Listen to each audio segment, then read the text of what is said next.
This Major League Baseball pitcher, who was at the backstab of criticism, tragically lost his life in the most tragic of ways. After the days of September 11th, 2001, New York City was in some of the darkest points in the history of the town. 2 other plane crashes, including one more at New York City, and the shoe bomber happened in the span of just under a few months after 2 planes struck the World Trade Center, one struck the Pentagon, and one crashed in Pennsylvania. However, one bright spot for the city was the hometown New York Yankees, who had made it to both the 2001 and 2003 World Series with no results, as they lost to the Diamondbacks in 2001 and the Marlins in 2003.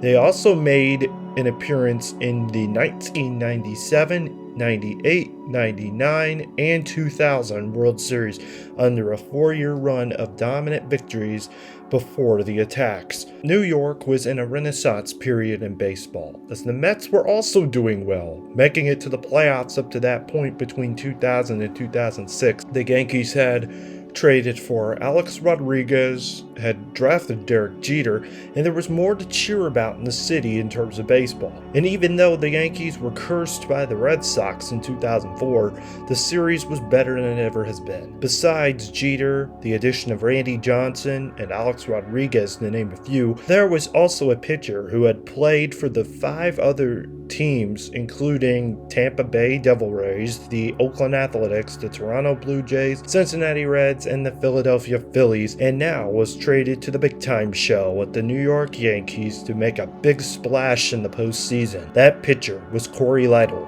who, up to that point, was having a rocky start at the mound. He started his career for the Crosstown Mets in 1997, but he became a rocky pitcher at best. Born in the stars of Hollywood, California in March 1972 at the city of West Covina, Lidle started his career with a golden amount of arm and connections.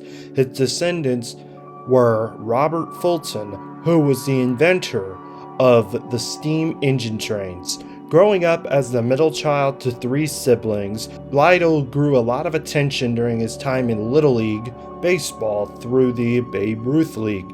But his traction really didn't start until he reached high school and became the center focus for a pitcher who was quick but also willing to learn and grow. At South Hills High School, he played with teammates who became MLB legends like Jason and Jeremy Giambi, Sean Wooden, and Aaron Small. Giambi, who was a senior when Lidle was a junior, occupied the last slot in the Huskies' rotation in the 1989 season. During his senior campaign, Lidle earned an opportunity to pitch and responded with an 11-2 record, with a 1.02 ERA and 100 strikeouts. His brother Kevin played catcher on the squad. The duo made an effective battery run all the way to the postseason. Lidle was a first-team All-Star pitcher in the 4A division in California.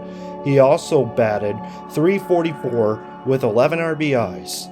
On a sour note, however, Lidle and his team lost just his 2nd game of the season as South Hills lost the Southern Section Championship. Despite his excellent performance as a high school senior, Lidle went undrafted in the 1990 MLB Amateur Draft. He blamed his stature at 5 feet 11 and 180 pounds as the primary reason why he didn't get drafted. He later signed as a free agent with the Minnesota Twins in August of 1990, and by 1991 he appeared in a handful of games for the Twins in the rookie Gulf Coast League before an injury ended his season. The following year, Lidle pitched in Tennessee for the Elizabethton Twins in the Appalachian League. Despite his respectable .371 ERA and 6 saves, the Twins were apparently unimpressed by his progress and released him. Lidle was now 21, and his baseball career appeared to be over. Needing to make a living, he got a job as a bartender. The Pocatello Posse later called him, which was an independent Idaho club baseball league in the Pioneer League, which invited him for a pitching tryout, giving him another chance, which Lidle missed after oversleeping. Given another chance, Lidle performed well and made the team. He went 8-4 with a .413 ERA. Perhaps more significant, though, he threw over 100 pitches for the first time in his career.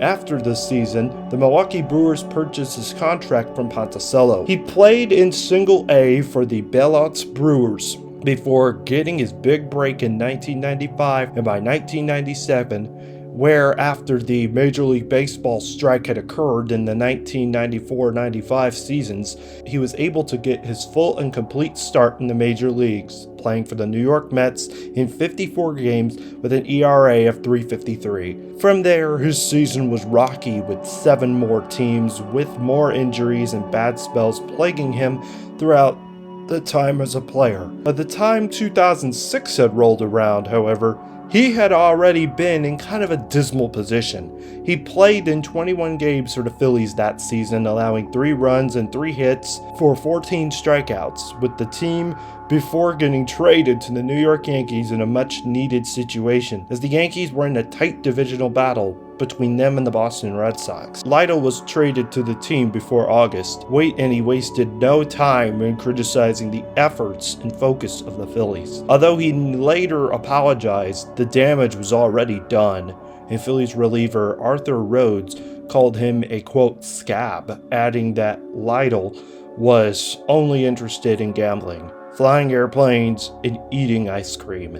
Mets closer Billy Wagner, himself a former Philly, was also questioned about the intensity of his ex-teammates. In Lidle's first start after the trade, he went 6 innings, allowing 1 earned run as the Yankees beat the Blue Jays 8-1. Later in the month, the Yankees and the Red Sox met in Boston for a pivotal 5-game series with the potential to decide the East Championship. Coming into the series, the Yankees clung to a 1.5-game lead, and with the home crowd in Fenway Park standing to their arrival, the Red Sox figured how to overtake them. However, the Yankees won the first 4 games of the series, needing a win in the final game to send New York home with a 6.5-game lead rather than a 4.5-game lead the Yankees were sent to at the time. But, however, they sent Lidle to the mound for his most important start for the ball club. Then the Yankees won the AL East division and played all the way to the ALDS versus the Detroit Tigers, where Lidle went 4-3 for the Yankees and threw 45 1/3 innings. However, in his first 5 weeks in New York, which was during the most critical part of the pennant race, Lidle's ERA slipped only to a .338. In a playoff series where the Yankees would later lose to the Tigers, Lidle entered the final game of the series in Detroit, with the Yankees trailing 4-0 in what was to be his only appearance of the series. Lidle pitched 1 1/3 innings, allowing 3 runs on 4 hits. He was criticized by his manager Joe Torre and grilled in the New York media, as days became nights before he would later and unexpectedly leave this planet. Then, halfway through the jabber of New York talk radio, and already becoming disgraced, Mike and the Mad Dog Show, featuring Mike Francesca and Christopher Mad Dog Russo, featured Lidle as a guest and completely roasted Lidle even when they interviewed him. Is almost unfathomable, and it is very hard to take. And I'll tell you, there's a lot going on, and we'll get to all of it today. But I'll tell you, some of these rats, they can't leave the ship fast enough. I mean, to have what's going on here. Sheffield. Lidle. Gary Sheffield, who moaned and groaned when he was out of the lineup, despite the fact he was 1 for 8 and can't play first base. I mean, listen, Don Manley's a great player, and he's a good coach. But how he ever thought Sheffield could play first base? Sheffield's awful at first base. And how about Cory Lidle? Absolutely nothing. And Cory, who the hell is Cory Lidle to get on anybody? You shouldn't even be here. Cory Lidle. Cory Lidle. You don't have a right to. You don't even have a right to wear the uniform. No less open your mouth. Get out, get lost, goodbye. Reason why they lost the game was no, but enough for him too. Who needs him out? He mouthed off about the Phillies when he left there. He's got mouthed off about the New York Yankees. Who the hell is Cory Lidle? Yeah, that's sweet. I got goosebumps all over the place. Why were they more ready to play than you were? I don't know. Well, but the preparation and motivation goes back to the manager. That is going to be taken as a knock on the manager that your team wasn't ready to play. What I said had to do with Joe Torre's job. I just said that Joe Torre is the perfect manager for this team. I understand. Wait, did you say that? Did you say that you were not ready to play? I don't remember exactly what I said. I did not say that we're not ready to play. We, as a team, weren't ready to play. They, Well, that's the manager's job. That's the manager's Corey, job. he's making $7 million a year to get the team ready to play. You said the team was not ready to play. Who's that supposed to be a knock on? That is. See, you guys are taking a little bit of information and running with it and twisting it your own way. I did not come on to defend anything but quotes that you think I said about Joe Torre. I think Joe Torre is the right man for the job. I think we got a first-class team, first-class manager, and heck, I think everyone in the city of New York, that dugout, thought we were going to do better in the playoffs. But the reality is, we need how would you change that? I made a lot of quotes, backed up everything I said, and they chose not to print them.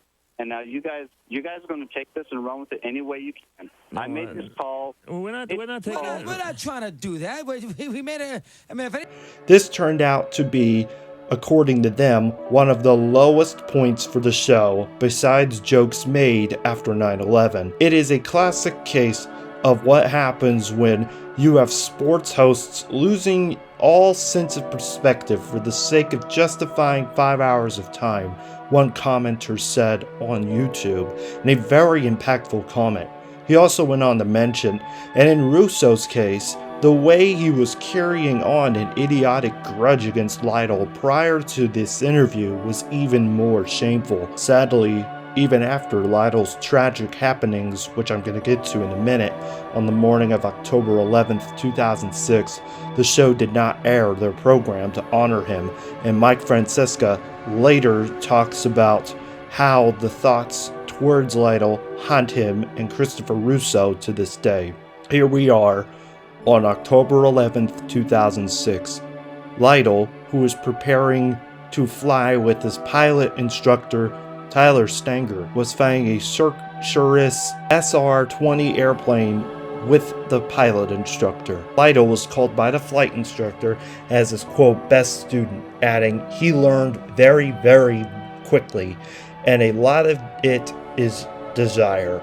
He had huge desire. He was well aware of the dangers of flying a small aircraft, which had also taken the life of former Yankees captain Thurman Munson in 1979, even taking a risk by purchasing a plane with an airframe parachute system which could deploy in the event of an engine failure and bring the plane safely to the ground. Stanger was with Lidle on his fateful flight. They were flying north above the East River. As they approached the Roosevelt Bridge on the east side of the river, they decided to do a U-turn and return to the south. Apparently misjudging both the wind and the turn distance, they began the turn over Roosevelt Island instead of a few hundred feet to the east over Queens. Not having enough room to complete the maneuver, they flew into an apartment building on the Upper East Side of Manhattan before both men eventually passed away. A Manhattan jury later found for the manufacturer in a civil case brought by the families of Lidle and Stanger.